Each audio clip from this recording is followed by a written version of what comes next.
So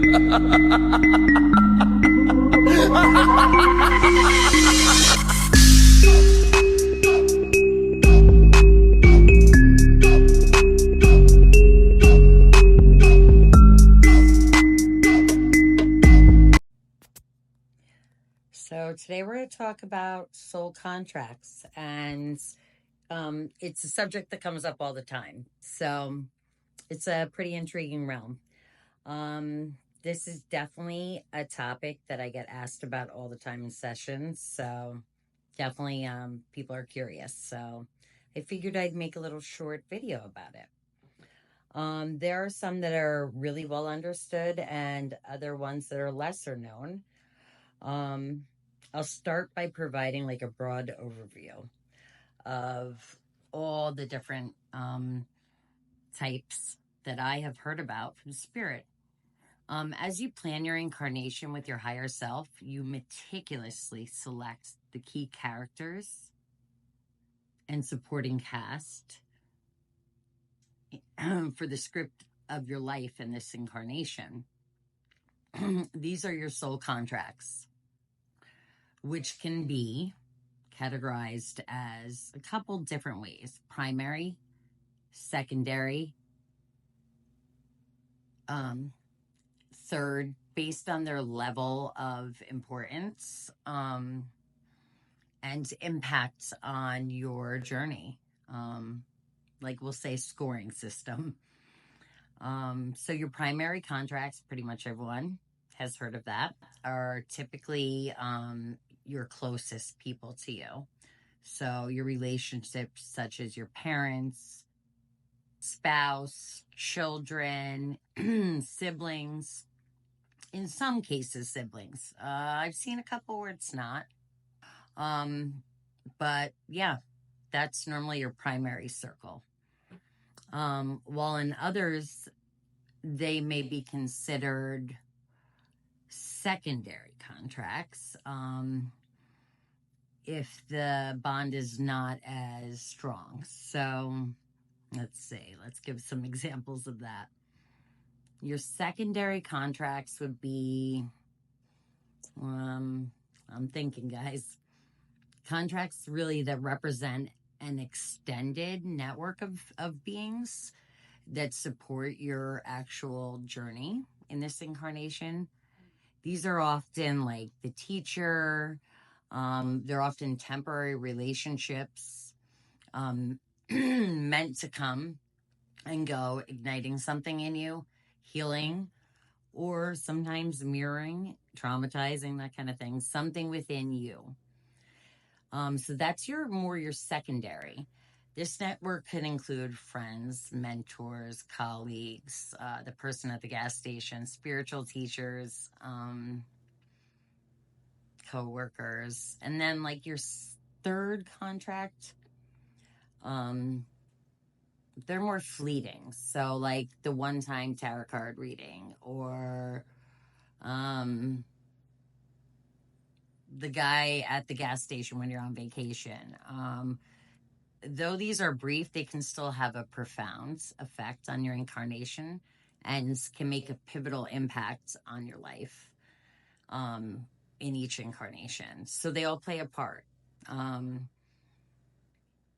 mean, planning at a soul level is very precise. So before you start planning your incarnation, you meticulously plan these contracts. They often require like a double opt-in where both souls agree to the roles that they will take in this in this incarnation.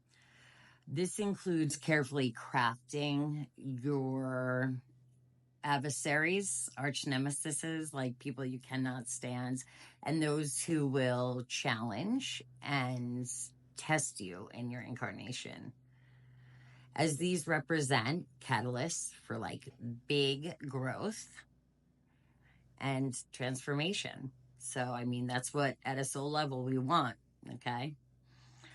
Like if we're mountain climbers, we're not going to pick the hill in the backyard, right? It may seem counterintuitive, but you're often but you often invest as much time planning your adversaries as you do your positive beings and relationships per incarnation. Um, this is because challenges and difficult experiences can lead you to the greatest learning and evolution. So that's kind of the point why we're here. While not pleasant in the moment, these contracts are pivotal for your soul's journey. They really are. A lot of people don't like to hear this. Like, we picked that bad person in my life. Yeah. Let me think of examples of like challenging contracts. For instance, you may plan to be fired from a job in a dramatic way, or even murdered. I mean, this is how deep this goes. Recruiting another soul to play this role of your killer. These are not meant to be to justify, it's not meant to justify violence, but to illustrate how souls really plan their experiences. That may seem suboptimal for a human, but at a soul level, that is like you're picking the best course. It's the highest path for growth, and that is why we incarnate. Yeah, that's like the whole reason. Let's see. Another example of choosing to break is choosing to break someone's heart, maybe, even though it may cause guilt and reluctance. This often is because your partner's soul actually wanted you to break their heart and end the relationship, as it represents a catalyst for their growth and their own healing. And it also tears that heart wide open. So yeah, those are some examples off the top of my head. Trying to think what else. For men, definitely in particular, experiencing like a broken heart can be a powerful, powerful way to shift their energy from the solar plexus to the heart chakra, and it helps them to open up a huge amount, and it teaches them unconditional love. These are lessons we come in for. Always trust your soul's wisdom, that inner knowing. While some of these contract choices may seem harsh, yeah, and unfathomable, like they're like, why would I ever do that? From a limited human perspective, it's crucial to trust the wisdom of your higher self, your soul, and your soul family that you made these decisions with. Understand that the greatest growth often comes with the greatest pain. It emerges from the most challenging and heart-wrenching experiences. Like I said, if you're a mountain climber, you're not going to go pick a little hill in your backyard. You're going to pick Mount Everest. Same idea when picking an incarnation. So I hope that kind of elaborated a bit. Definitely please subscribe if you like it.